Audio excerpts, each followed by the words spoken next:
So people ask why we don't do the larger lifts here, and it has to use this drop down bracket here to pull back into place.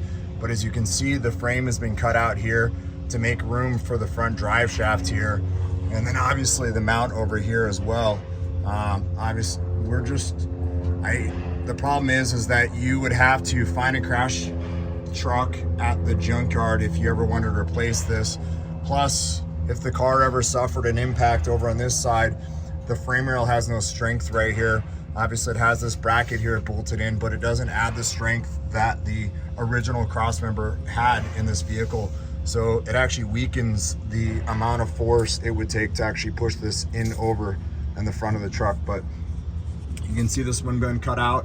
If anybody's actually considering or thinking about doing something like this, just make sure that if they cut out the crossmember, you hold on to it, because it could come in handy down the road. If somebody wanted it or wanted to take this lift out, they could at least weld this back in. But you can just see how this one was just cut out of here.